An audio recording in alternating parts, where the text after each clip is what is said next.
When I was still new here and just getting to know everyone at First Parish, I remember being at some committee meeting or other, and we were making pre-meeting small talk.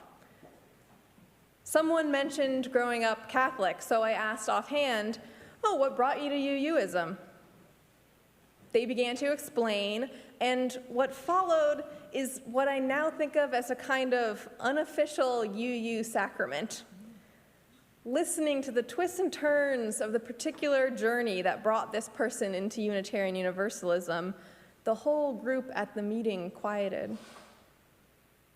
Then we went briefly around the circle, and everyone shared a sentence or two about their faith background, the religions they were raised in, the first time they visited a UU service, the convictions and struggles that first brought them through our doors. Even the ones raised UU, like me, had a story to tell about drifting or changing or choosing to stay. There was so much difference, even in such a small group sitting around a conference table. Catholic roots and Jewish, Baptist, humanist, and none of the above. The stories, brief as they were, brought out a deeper kind of group recognition, a curiosity about each other, a surprise and delight at the places where our stories differed and where they converged. It was a kind of unplanned sacred space, that sharing and listening, a feeling captured well in our reading from earlier this morning. "We sit together and I tell you things," the poet writes. "You do not cluck your tongue at me or roll your eyes. You make room in your heart for my voice. In sweet company, I'm home at last." I was inspired to try to bring this experience of sitting together and telling each other things, of listening, into a Sunday morning service. To help me do this, these four have reflected on their own spiritual roots and how they ended up here, and they're willing to offer up the stories of what first brought them toward Unitarian Universalism. And you, listeners, you have a role too, because sharing, whether it's a meal or a story, can't be done in an empty room. It requires community, being heard, being seen, and embraced. That's what makes for such sweet company, the feeling of being home at last. Remember when we sang our meditative response together? "Come, come, whoever you are." That refrain is coming back. It will serve as our invitation and response to each of these four reflections. So I'll lead you through it now once as a reminder, and then after each story is shared, we'll all sing it once through again to signify our acceptance and gratitude for the chance to know each other a little better. Are you ready?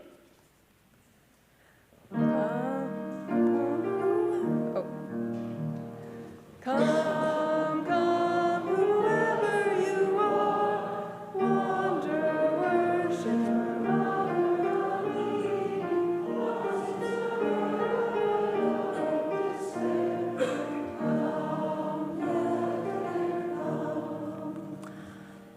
I was asked to share with you facets of my faith journey, or should I say my search for faith journey. My parents were agnostics, so we did not go to church, and we lived in isolated places where there weren't churches anyway. But I was always hungry to find answers to the big questions: who am I? Where did I come from? And where am I going? My friends, when I was a teenager, introduced me to the Episcopal Church, which I attended for a year. I liked the formality, the evensong, the chanting they did. But we moved away, and in a few more years, I became an ardent agnostic. I found a humanist group, the Ethical Culture Society, which I was a member of for 15 years. But in the end, I felt it was not very inspirational and was rather cold, and I left it. More years passed, and I joined the Methodist Church, thinking that I would at last find faith if I said I believed and went through the motions. But although I liked the people in the church, I couldn't wholeheartedly believe in the basis of their faith. So again, I left that church. More years passed. And then I had moved back to California. And then my mother moved from San Diego to Northern California to be closer to her sister and to me in her last years. My mother asked me to find a church that did not preach out of the Bible. So that left out a whole lot of churches. But I remembered something that I had learned years before about the UU Church, and I thought we should give it a try. We attended a Sunday service at the Redwood City, California, UU Church, and we were immediately hooked. The greeters were warm and welcoming, the people were interesting, and the minister gave a very inspirational sermon.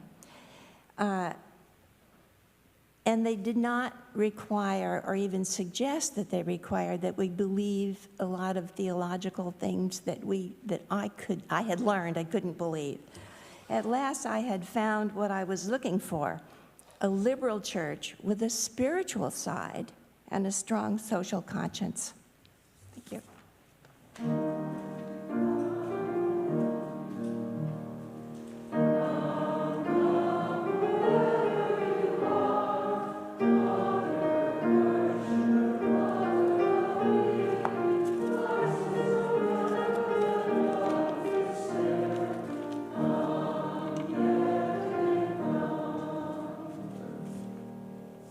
Hello again.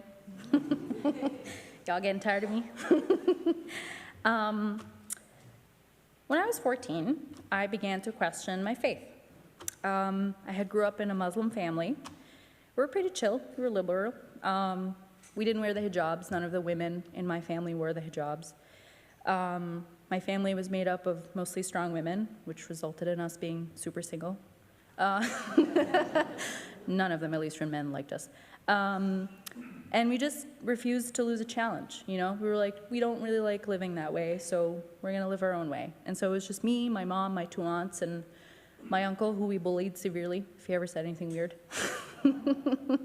It's a joke, we did not bully my uncle. But then when I started to question sort of like the fundamental parts of Islam, like the women's position in the religion, in the home, and in a marriage, and like, why am I here? And why is Islam like the be-all, end-all religion? Because that's what we think. When you're a Muslim, that Islam came and it was like sort of like the end to all religions, and that was it. But that didn't make sense.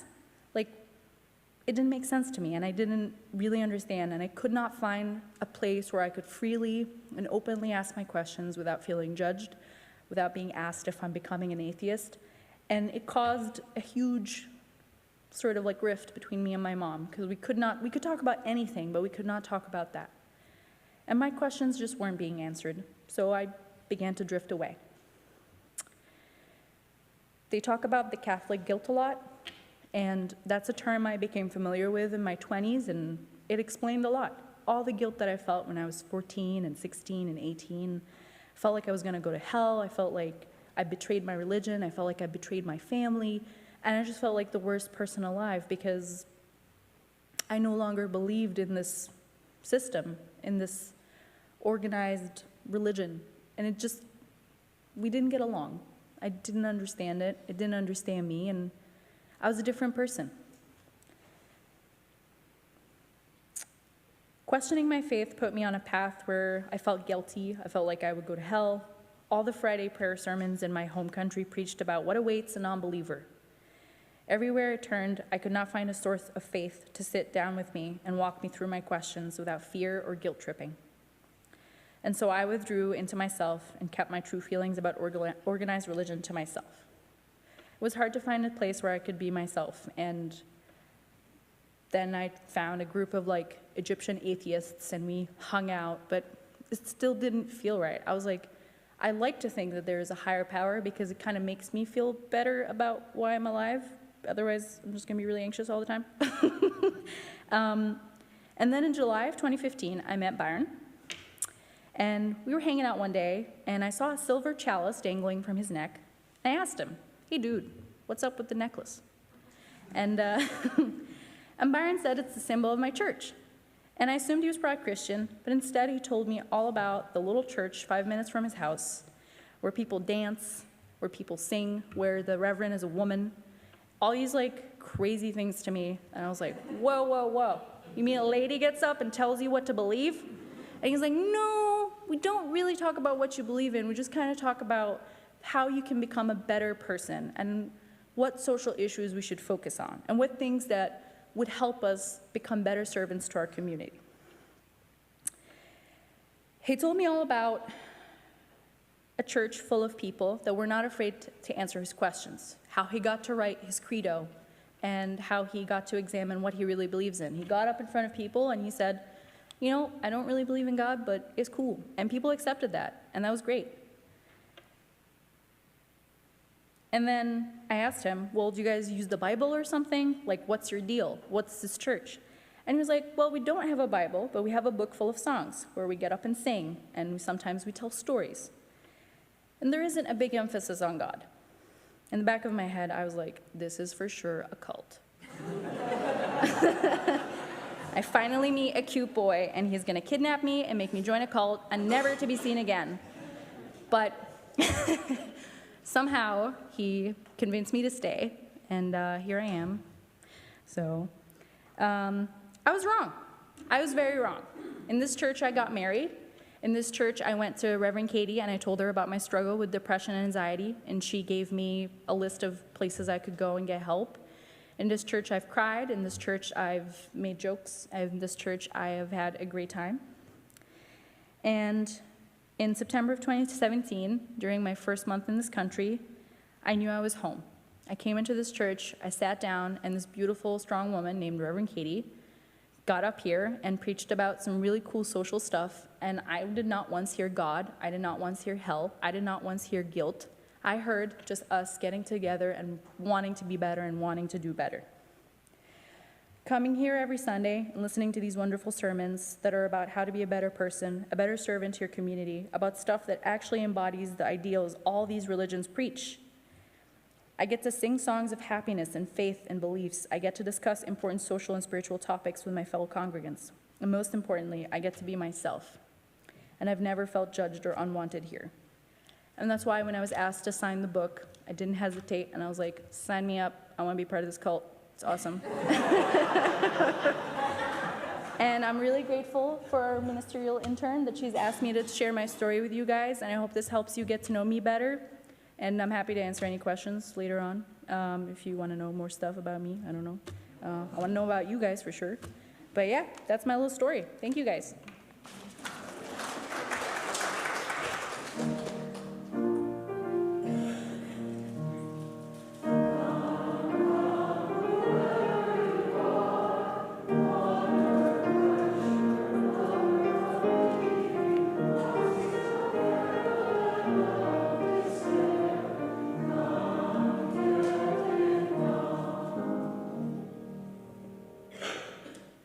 I first heard of Unitarian Universalism as an anecdote.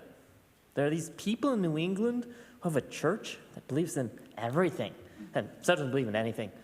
Not really a church, more of a social club. They copy some Christian, Jewish, and even pagan traditions. How silly! How very New England. For years, when asked my religion, I would say Eastern Orthodox is the religion I don't believe in. I'm Russian, and my non-Jewish ancestors were all of a Russian Orthodox background, and by Jewish law of matrilineal descent, I'm not Jewish. I'd also studied the history of early Christianity and come to appreciate the Baroque origins of Christianity and Orthodox continuity with that early church. A secret society of egalitarian ascetics elected spiritual leaders and debated what their religion should be. When they came out in the open, now with the government's approval and support, they brought representatives of many local communities together at the Council of Nicaea to vote on what their religion should be. The result was a compromise. Faith in a Trinity, adoption of 4 different Gospels is all true, and a bunch of other canon laws, legislation. While I loved this romantic image of an ancient and democratic faith, I couldn't subscribe to a creed invoking belief in a supernatural God, or join a church with, put politely, archaic values. About 3 years ago, on a trip with my grandparents to Rockport, I walked past the Unitarian Universalist Society of Rockport, then under construction, and glimpsed a curious sentence in its wayside pulpit. "We are, each of us, responsible for the evil we might have prevented." I was thrown for a loop. This church was saying that we are responsible for the evil we could, but don't prevent. This was not the kind of thing that people who don't believe in anything say. This was a radical claim of enormous, of universal moral responsibility, about as wishy-washy and subtle as a brick. I liked it. Some months later, when I wanted to find a way to live a less isolated life and to improve myself, I thought of trying out my local UU church. I was apprehensive. Would I, someone who'd never come to a UU church before, be welcome to just show up? I emailed the church, worried that showing up for Christmas service as my first service would be inappropriate. I was reassured otherwise and told I would be most welcome to any of the services. I came, walking through the front door and past the choir as they readied to proceed through the sanctuary for the Christmas Eve service. I was welcomed, given a candle, and plunged into song and ritual. I introduced myself to Reverend Katie in the receiving line, and after identifying myself as an atheist, was promised that there's usually less Jesus in the services than on Christmas and Easter. I soon realized that this community was even more democratic than my romantic image of the early church, radically so. I didn't expect a minister to help me process the mental load of this political moment, the struggle of having national leaders who seemingly live for the sake of offense. I didn't expect a congregation with an annual meeting similar to a town meeting, identical in every way but scale. I didn't expect a community that listens to every concern it can hear and reaches out, and I didn't expect to find an escape room team that didn't argue at all, but just got to work and solved the puzzles with time to spare. I didn't expect to find a home, but I'm glad I did.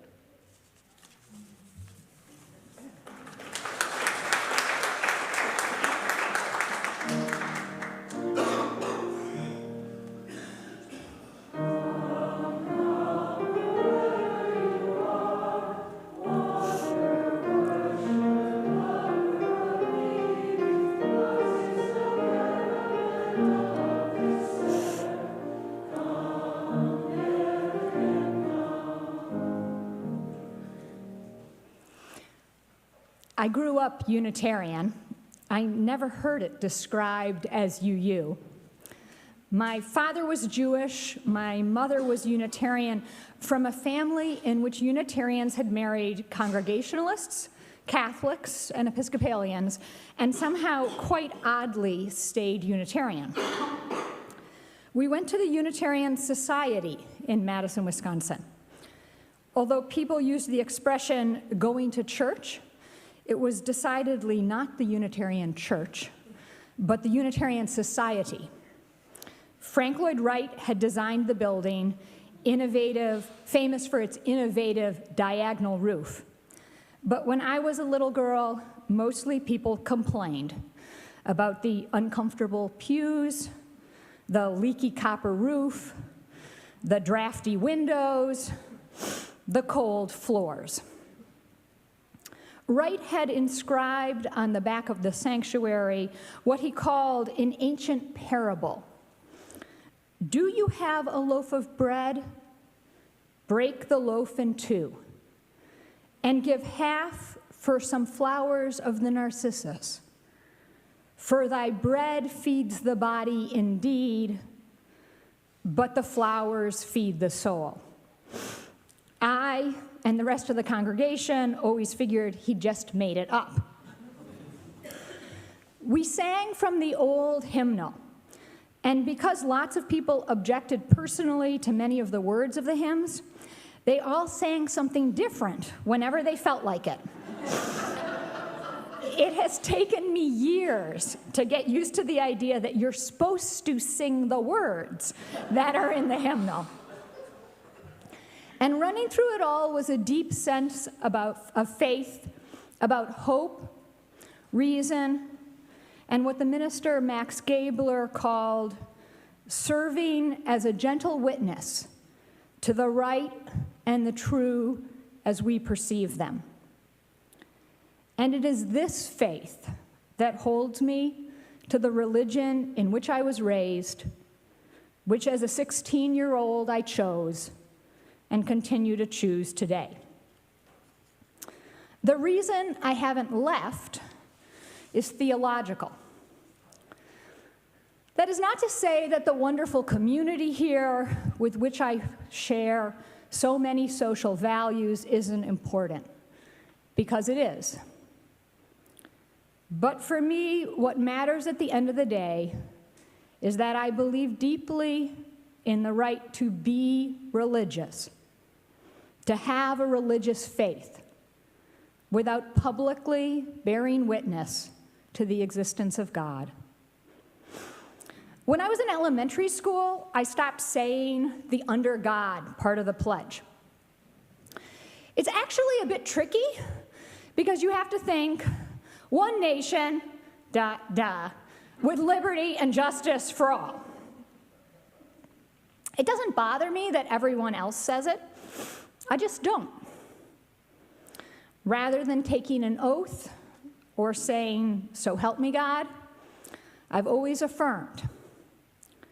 The Constitution itself explicitly protects the right to affirm. And yet, to do this, to affirm, is surprisingly radical even today.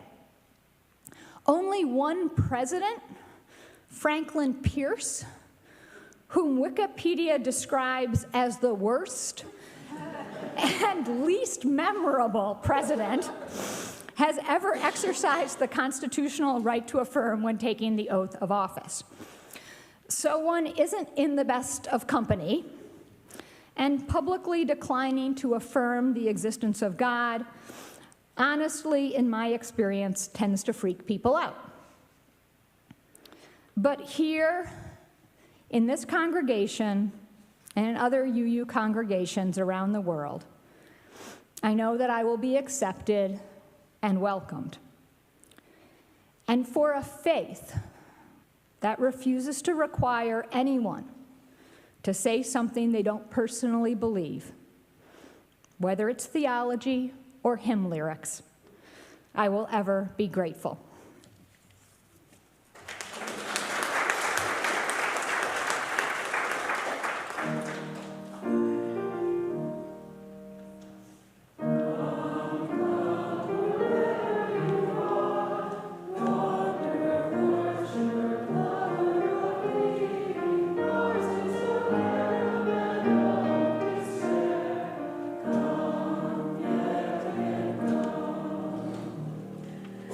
As UUs, we are free to look nearly anywhere for inspiration.